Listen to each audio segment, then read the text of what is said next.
होळी धुलीवंदनाचा सण आनंदात साजरा करता यावा यासाठी मुंबईत 11,000 पोलिसांचा फौजफाटा तैनात करण्यात आलाय।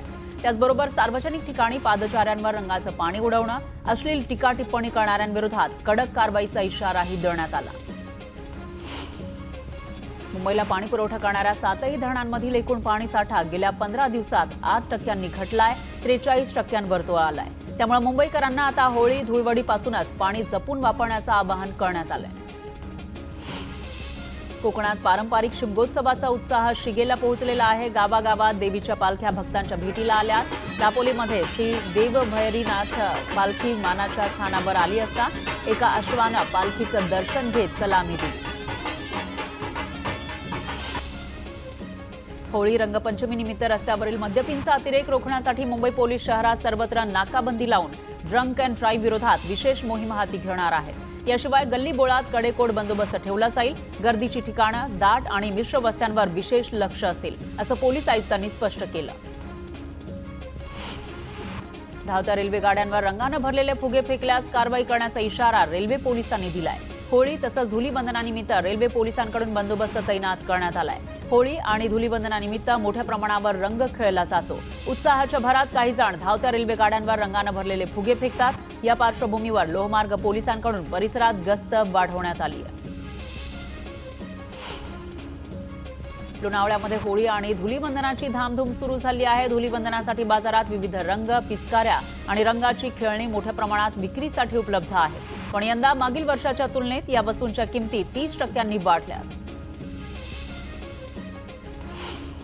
पुणेकर मेट्रो प्रवाशांसाठी अत्यंत महत्त्वाची बातमी आहे। उद्या धुळवड असल्या कारणानं मेट्रो सेवा विशिष्ट कालावधीसाठी बंद असेल। गैरसोय टाळण्यासाठी प्रवाशांनी नोंद घ्यावी असं आवाहन पुणे मेट्रोकडून करण्यात आले आहे। महागाईचा फटका सर्वसामान्यांना सगळीकडे बसत असताना आता दुधाच्या दरातही 2 रुपयांची वाढ होणार आहे। दूध उत्पादक सभासदांची बैठक पुणे जिल्हा सहकारी दूध उत्पादक संघ मर्यादित कात्रज डेअरीमध्ये झाली। यावेळी विविध सहकारी आणि खासगी संघाचे 47 प्रतिनिधी उपस्थित होते।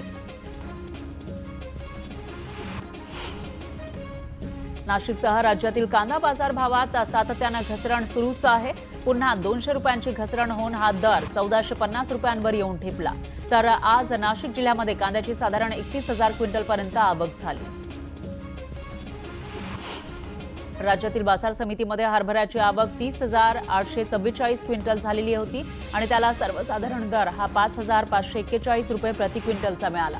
तर अमरावती बाजार समितीमध्ये लोकल जातीच्या हरभऱ्याची आवक 5,808 क्विंटल झाली आणि त्याला सर्वसाधारण 5,250 रुपये प्रति क्विंटलचा दर मिळाला। हिंगोलीच्या आखाडा बाळापूर इथं 2 गटात किरकोळ कारणावरून दगडफेक झाली। यामध्ये 4 ते 5 वाहनांचं नुकसान झालं। दरम्यान पोलिसांनी घटनास्थळी धाव घेत जमावाला पांगवलं। या प्रकरणी दोन्ही गटाविरोधात गुन्हा दाखल करण्यात आलाय। छत्रपती संभाजीनगर शहर आणि परिसरात काल उच्चांकी तापमानाची नोंद झाली। 38 डिग्रीवर तापमान गेलंय। यंदाच्या उन्हाळ्यातील हे रेकॉर्ड ब्रेक तापमान आहे। हवामान विभागानं विदर्भात उष्णतेच्या लाटेचा इशारा दिलाय। 11 पैकी 6 जिल्ह्यातील तापमान 40 अंश सेल्सिअस पुढे गेलं। काल अकोल्यामध्ये सर्वाधिक 41.3 अंश सेल्सिअस तापमानाची नोंद झाली। श्री विठ्ठल रुक्मिणी मंदिरात संवर्धन आणि जीर्णोद्धाराचं काम पुरातत्व विभागामार्फत सुरू आहे। सध्या सुरू असलेली कामं आषाढी यात्रेपूर्वी म्हणजे 5 जूनपूर्वी पूर्ण करावीत अशा सूचना पुरातत्व विभागाला देण्यात आल्या। कराड तालुक्यातील सह्याद्री सहकारी साखर कारखान्याची निवडणूक प्रक्रिया सुरू आहे। अर्ज छाननीमध्ये 29 उमेदवारांचे अर्ज अवैध ठरले होते। त्यापैकी 10 उमेदवारांनी प्रादेशिक सहसंचालक पुणे यांच्याकडे अपील दाखल केलं। यावर आज सुनावणी होणार आहे। श्रीमंत महापालिकांच्या यादीत असलेलं नाशिकचं स्थान दिवसागणिक खालावत चाललंय। आता कर्मचाऱ्यांच्या वेतनावरचा खर्च 900 कोटींच्या वर पोहोचलाय। तर वाढत्या महसुली खर्चामुळे रिक्त पदं भरती करता येत नसल्यानं तब्बल मंजूर पदांपैकी 3,487 पदं रिक्त आहेत। सांगली जिल्हा बँकेसमोर अजूनही 575 कोटी थकबाकी वसुलीचं मोठं आव्हान आहे। बड्या थकबाकीदारांवर राष्ट्रीय कंपनी कायदा न्यायाधिकरणानुसार कारवाई करण्यासाठी बँकेच्या प्रशासनाकडून हालचाली सुरू आहेत। मालवण इथल्या खोल समुद्रामध्ये नवीन खनिज तेल साठे सापडलेत। नव्यानं झालेल्या संशोधनात मालवणबरोबरच पालघर जिल्ह्याच्या सागरी कक्षेतही तेल साठे सापडले, त्यामुळे तेल उत्पादन क्षेत्रात सक्षम होण्यासाठी नवीन पर्याय मिळालाय. जगद्गुरू संत तुकाराम महाराजांच्या 375व्या बीज सोहळ्यानिमित्त देहू नगर पंचायतीकडून तयारी सुरू आहे. राज्यातील लाखो भाविक या सोहळ्यासाठी येतात. या पार्श्वभूमीवर देहू नगर पंचायत प्रशासनाकडून इंद्रायणी नदी परिसरात स्वच्छता मोहीम हाती घेण्यात आली आहे. कराड तालुक्यातील सह्याद्री सहकारी साखर कारखान्याची निवडणूक प्रक्रिया सुरू आहे. अर्ज छाननीमध्ये 29 उमेदवारांचे अर्ज अवैध ठरले. त्यातील 10 उमेदवारांनी अपील केलंय. त्यावर आज सुनावणी होणार आहे. सोलापूरमध्ये एका आईनं तिच्या 2 मुलांसह 50 ते 7 फूट खोल विहिरीत उडी मारून आत्महत्या केली. आईसह एका मुलाचा मृतदेह सापडलाय, तर एका मुलाचा अजूनही शोध सुरू आहे.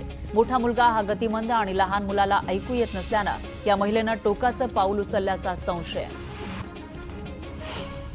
मराठवाडा विद्यापीठाशी संलग्न महाविद्यालयातील पदवी आणि पदव्युत्तरच्या परीक्षांना 8 एप्रिलपासून सुरुवात होणार आहे.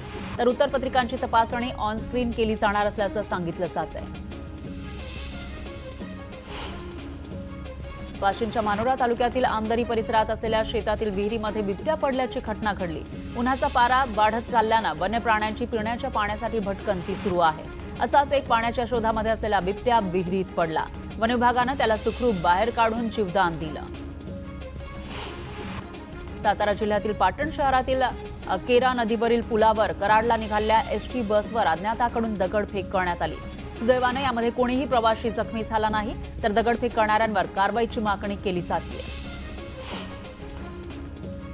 होळी आणि धुलीवंदन सणाच्या पार्श्वभूमीवर जळगावातील संवेदनशील भागातील मुख्य चौकातून पोलिसांनी रूट मार्च काढला.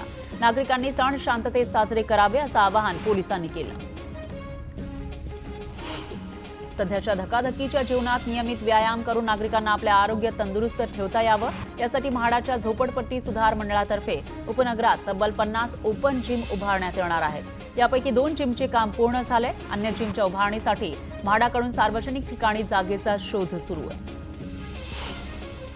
रेडी रेकनर दरासंदर्भात सध्या संपूर्ण राज्यामध्ये सर्वेक्षण सुरू आहे. एकाच परिसरात सर्वसामान्य आणि उच्चभ्रू लोकवस्ती असते. अशा वेळी त्या परिसरात घरांची खरेदी करताना सरसकट रेडी रेकनरचे दर लावले जातात. त्याचा फटका सर्वसामान्यांना बसतो. त्यामुळे रेडी रेकनरसाठी व्हॅल्यू झोन तयार करण्यात येत असल्याची माहिती महसूल मंत्री चंद्रशेखर बावनकुळेंनी दिली.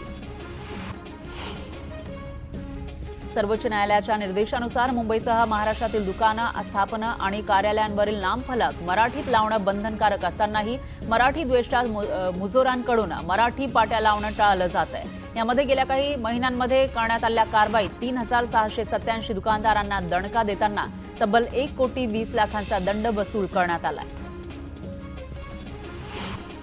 मुंबईतील 131 SRA प्रकल्पातील भाडेकरूंचे 880 कोटी रुपयांचे भाडे विकासकांनी थकवलं होतं. त्यातील 607 कोटी रुपयांचं भाडं वसूल करण्यात आलं. महापालिकेमध्ये घनकचरा व्यवस्थापनाची प्रभावी अंमलबजावणी होण्यासाठी तज्ज्ञांची उच्चस्तरीय समिती स्थापन केली जाणार आहे.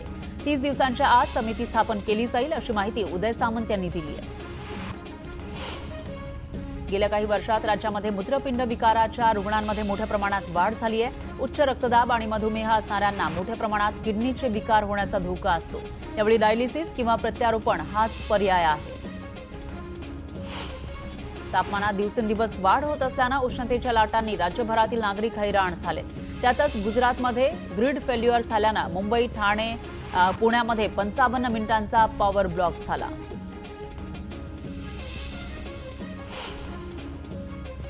त्यानंतर बुलेटिनमध्ये इतरही महत्त्वाच्या बातम्या आपण बघणार आहोत. त्याआधी थांबूया एका छोट्याशा ब्रेकसाठी.